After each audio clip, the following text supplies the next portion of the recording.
belonged to my grandfather, and it is some reins, rawhide reins and hobble made by Louis B. Ortega, and also a book that he signed to my grandfather, and some handwritten instructions because my grandfather needed some assistance with knowing how to tie something. And they became friends when my grandparents lived up in Cottonwood, California by Redding. The king of rawhide braiding was Louis Ortega. And if you were a reining horseman, especially in California, you had to have Ortega gear. Now, Ortega learned from a Chumash Indian man who was born in 1805 and died in 1950. So when Ortega was a little boy, he was sitting around watching this guy make this stuff. It's not easy to make.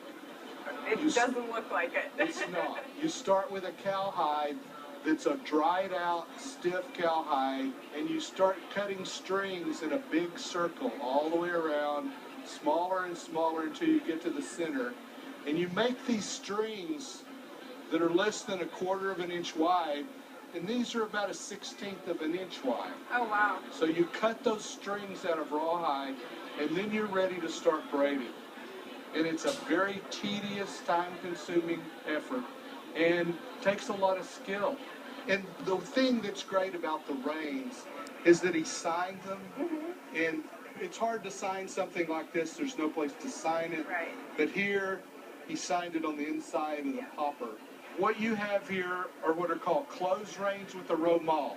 The reins are closed here, and the romal goes back and across your hip when you ride, and you ride with one hand. These are hobbles. Yeah. Put them on the horse's front feet so they don't run away. Ortega had 3 levels of gear, basically. His basic level was all straight rawhide. It was one color just like this.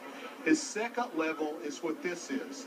It's 2 colors, kind of a salmon red color in rawhide. He dyed this rawhide. His number 3 level had 3 colors, and often the reins had silver ferrules between them, and they were his top-of-the-line show things. So these are kind of in between.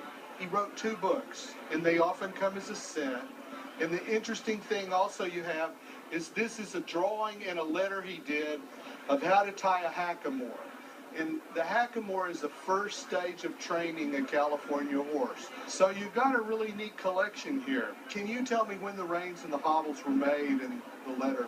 I was told that they were made about 1955. He was honored as a master artisan by the National Endowment for the Arts in the 80s. These pieces, if they were for sale at an auction, you're probably $4,000 to $6,000 for the reins. Wow.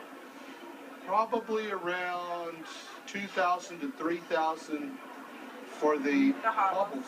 The book's worth about $200. Oh my gosh. And the letter's probably worth $200. Oh wow. This stuff is highly collected.